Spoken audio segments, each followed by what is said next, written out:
Top trade negotiators in the Canadian government spent several days in Washington meeting with the August 1st deadline to stave off a 35% tariff on Canadian goods. We are looking for the best deal for Canada. President Donald Trump just said the U.S. has not necessarily been focused on this country and trade. Top trade negotiators in the Canadian government spent several crucial days in Washington, meeting with key players from the Trump administration and Congress.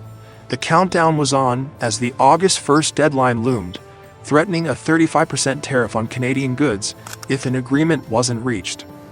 Despite the growing pressure, Canada's strategy remained focused on securing the best possible deal. The Canadian government wasn't about to settle for anything less than favorable terms for its long-term economic interests. President Donald Trump, speaking candidly, noted that the United States had not been prioritizing Canada in its trade discussions.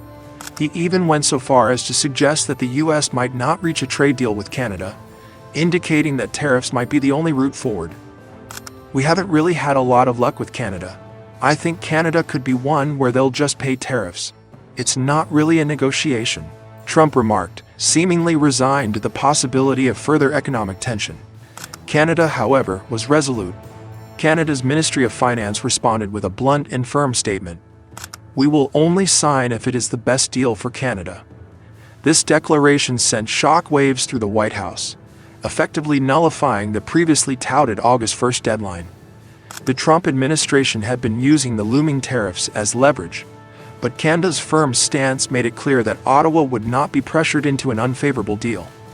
At this point, more than 35% of Canada's key exports were being hit with hefty U.S. tariffs, impacting industries such as steel, aluminum, lumber, automobiles, and energy. The situation seemed dire. Ottawa faced intense pressure to back down and accept a rushed agreement. Yet by the end of July, Canada was holding its ground, maintaining silence in the face of escalating tensions. Negotiations continued quietly behind closed doors, but there were no signs of concessions from the Canadian side. In fact, Canadian officials were clear. They would not sacrifice long-term strategic interests just to secure a last-minute deal. They were not willing to trade away future stability for short-term gains. The Trump administration, on the other hand, was aggressively using tariffs as a tool of pressure. As each day passed, the question loomed: what made Ottawa so unshaken? Why was Canada so confident in the face of these escalating tariff threats? The answer lies in how Prime Minister Mark Carney has reshaped Canada's trade strategy, particularly in the wake of Trump's aggressive moves. When Carney took office, he wasted no time in making it clear that Canada was not in a rush to sign a deal. He emphasized that Canada's goal was to secure the best possible agreement, not just to meet arbitrary deadlines. He openly stated that Canada would not be bullied into a deal simply for the sake of expediency. As the U.S. imposed significant tariffs on key Canadian goods, 25% on steel, 25% on aluminum, and even threatened to rise to 35% on non-compliant goods, Carney's response was measured. He did not engage in the kind of theatrical gestures that the Trump administration expected. Instead, Canada quietly began to reposition itself. The Canadian provinces of Ontario and Alberta, which are economic powerhouses in Canada's industrial and energy sectors, made it clear that they were prepared for a full-scale tariff war.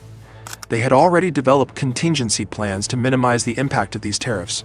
Canadian businesses, particularly in the automotive, energy, and steel sectors, were also ready thanks to pre-established measures designed to weather the storm. The Canadian government activated an $8 billion worker protection fund to support those sectors hardest hit by the tariffs. This response wasn't spontaneous. It was part of a long-term national economic defense strategy that had been put in place long before the crisis unfolded. Carney, rather than reacting hastily to Trump's schedule, took advantage of the time available.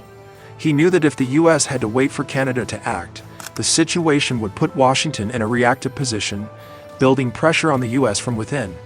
With rising inflation, consumer dissatisfaction with tariffs, and growing uncertainty over trade relations, Carney's calculated patience began to pay off.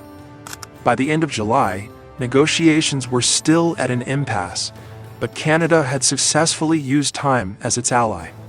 Carney reiterated his willingness to take as much time as necessary to secure a deal that was truly in Canada's best interest. The Trump administration, by contrast, showed signs of frustration. Trump himself openly admitted that he did not expect to reach a deal with Canada before the August 1st deadline, stating that he could impose a 35% tariff unilaterally. Washington's expectations were clear.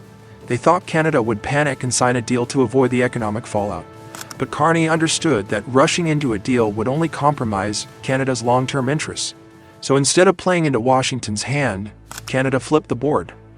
Carney turned the pressure into an opportunity by using the time to build new trade relationships with Europe and Asia. This was the game changer. By diversifying its trade partners, Canada began to reduce its dependency on the U.S. market, opening entirely new trade frontiers. This pivot in strategy caught the Trump administration off guard and shifted the negotiation dynamics entirely. The U.S. could no longer dictate the terms of the deal. Canada had regained control of the negotiation tempo. This move, far from being a defensive reaction, became a proactive diplomatic strategy. If you found this video insightful, don't forget to hit that subscribe button. Stay tuned for more updates and content. We've got plenty more coming your way. Meanwhile, Canada's uranium exports saw a dramatic rise, positioning the country as the second largest uranium producer in the world. With growing demand for uranium, particularly from U.S. tech giants like Amazon and Google, Canada was gaining leverage in negotiations with Washington. In 2024, Canada's uranium production reached 37 million pounds, and over 80% of it was being exported to Europe and Asia. As Canada expanded its global trade network, its reliance on the U.S. market decreased. Between May 2024 and May 2025, exports to the U.S. dropped by 10%, while exports to the EU, UK, Australia, and other markets surged by over 40%. This shift was part of Carney's broader strategy to diversify Canada's trade relations and build a more resilient economy. If you found this video insightful, don't forget to hit that subscribe button. Stay tuned for more updates and content. We've got plenty more coming your way.